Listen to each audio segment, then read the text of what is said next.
कभी आपने महसूस किया है कि जिंदगी अचानक बहुत भारी लगने लगती है, एक के बाद एक परेशानियां आने लगती हैं।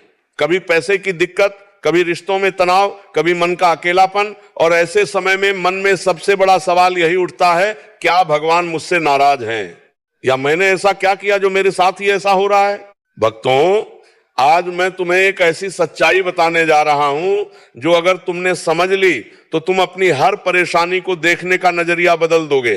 क्योंकि हिंदू धर्म में ये बहुत गहराई से समझाया गया है कि हर दुख सजा नहीं होता, हर कठिनाई भगवान की नाराजगी नहीं होती, बल्कि कई बार वही कठिन समय भगवान की तरफ से एक परीक्षा होती है। और सजा और परीक्षा में जमीन आसमान का फर्क होता है। सजा इंसान को नीचे गिरा देती है, लेकिन परीक्षा इंसान को ऊपर उठाने के लिए होती है। सजा में इंसान टूट जाता है, लेकिन परीक्षा में इंसान बनता है। और यही बात हमारे धर्म, हमारी कथाओं और हमारे शास्त्रों में बार बार समझाई गई है कि जब भगवान अपने भक्त को बहुत पसंद करते हैं तब वे उसे कठिन रास्तों से गुजारते हैं ताकि उसका विश्वास और मजबूत हो सके और वह जीवन में आगे चलकर एक मजबूत इंसान बन सके। अगर हम रामायण देखें तो भगवान श्री राम को भी आसान जीवन नहीं मिला, उन्हें वनवास मिला, दुख मिला, इंतजार मिला, लेकिन वही कठिन समय उनके जीवन की सबसे बड़ी परीक्षा थी और उसी परीक्षा ने उन्हें मर्यादा पुरुषोत्तम बनाया।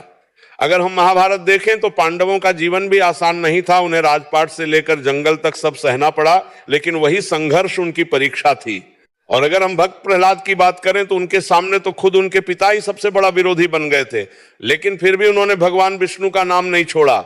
और यही साबित करता है कि सच्चा भक्त वही है जो कठिन समय में भी भगवान से दूरी नहीं बनाता, बल्कि और ज्यादा करीब हो जाता है। इसलिए जब तुम्हारे जीवन में अचानक सब कुछ बिगड़ने लगे, काम में रुकावट, पैसे की कमी, रिश्तों में झगड़े, मन में बेचैनी, तो तुरंत ये मत सोचो कि भगवान ने तुम्हें छोड़ दिया है, बल्कि ये समझने की कोशिश करो कि शायद भगवान तुम्हें एक पुराने सहारे से हटाकर अपने सहारे पर खड़ा करना चाहते हैं।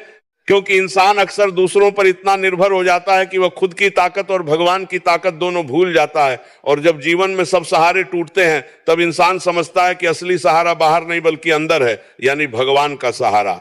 और यही सबसे बड़ी सीख है कि जब इंसानी रास्ते बंद हो जाते हैं तब भगवान का रास्ता खुलना शुरू होता है। अब एक और बहुत महत्वपूर्ण संकेत समझो। कभी ऐसा होता है कि मन किसी भी चीज में नहीं लगता, न काम में, न खाने में, न दोस्तों में, न मनोरंजन में, सब कुछ खाली खाली सा लगने लगता है और इंसान सोचता है कि ये मेरे साथ क्या हो रहा है। लेकिन भक्तों, हिंदू दर्शन के अनुसार यह भी एक संकेत हो सकता है कि भगवान तुम्हें धीरे धीरे संसार की बाहरी चीजों से दूर करके अपने करीब ला रहे हैं। क्योंकि जब मन बहुत ज्यादा बाहर की चीजों में फंस जाता है तो आत्मा भगवान को भूल जाती है, और जब वही मन खाली होने लगता है तब वह धीरे धीरे अंदर की ओर यानी भगवान की ओर मुड़ने लगता है। ये खालीपन डरने के लिए नहीं होता, बल्कि ये एक नए रास्ते की शुरुआत होती है। इसके बाद एक और कठिन स्थिति आती है जब अपने ही लोग तुम्हें गलत समझने लगते हैं, तुम्हारी बात पर विश्वास नहीं करते, तुम्हारी सच्चाई पर भी शक करने लगते हैं और तुम अंदर से बहुत अकेला महसूस करते हो। यह समय बहुत दर्द देता है, लेकिन भक्तों, यही समय सबसे बड़ी परीक्षा होती है, क्योंकि यहाँ इंसान का धैर्य और विश्वास दोनों की परीक्षा होती है। ऐसे समय में इंसान या तो टूट जाता है या फिर मजबूत बन जाता है। और धर्म यही सिखाता है कि जो इंसान बिना सफाई दिए भी सही रास्ते पर चलता रहता है और अपना धर्म नहीं छोड़ता, वही आगे चलकर सम्मान और सफलता पाता है।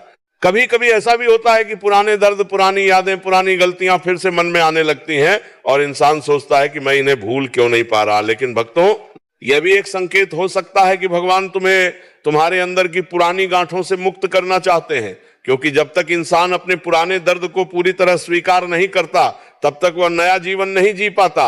इसलिए कई बार भगवान पुराने घावों को फिर से सामने लाते हैं ताकि इंसान उन्हें समझकर छोड़ सके और आगे बढ़ सके। फिर एक बहुत सुंदर संकेत आता है जब मुश्किल समय में ही भगवान की याद अपने आप बढ़ने लगती है, मन अपने आप मंदिर, पूजा, नाम जप की तरफ जाने लगता है और जो इंसान पहले भगवान को कम याद करता था वही अब ज्यादा याद करने लगता है। भक्तों, ये कमजोरी नहीं होती, ये भगवान का बुलावा होता है। जैसे एक माँ अपने बच्चे को दूर देखकर धीरे धीरे वापस बुलाती है, वैसे ही भगवान भी अपने भक्त को धीरे धीरे अपनी तरफ खींचते हैं। और कभी कभी संकट के समय कोई ऐसा इंसान मिल जाता है जो एक छोटी सी बात कहकर तुम्हारी पूरी सोच बदल देता है और तुम्हें सही दिशा दिखा देता है। यह भी सिर्फ संयोग नहीं होता, बल्कि इसे ईश्वर का संदेश माना जा सकता है। क्योंकि भगवान कई बार अपने संदेश लोगों के माध्यम से ही भेजते हैं। इसके बाद एक बहुत शांत अनुभव होता है। हालात वही रहते हैं, समस्याएं वही रहती हैं, लेकिन मन थोड़ा शांत हो जाता है, अंदर एक अजीब सी शांति महसूस होने लगती है। भक्तों, ये इस बात का संकेत है कि अब तुम अकेले नहीं हो, बल्कि भगवान की उपस्थिति तुम्हारे साथ है। और अंत में सबसे बड़ा संकेत ये होता है कि चाहे कितनी भी परेशानियां हो, फिर भी तुम्हारे अंदर एक छोटा सा विश्वास बना रहता है कि ये समय भी गुजर जाएगा और कुछ अच्छा जरूर होगा,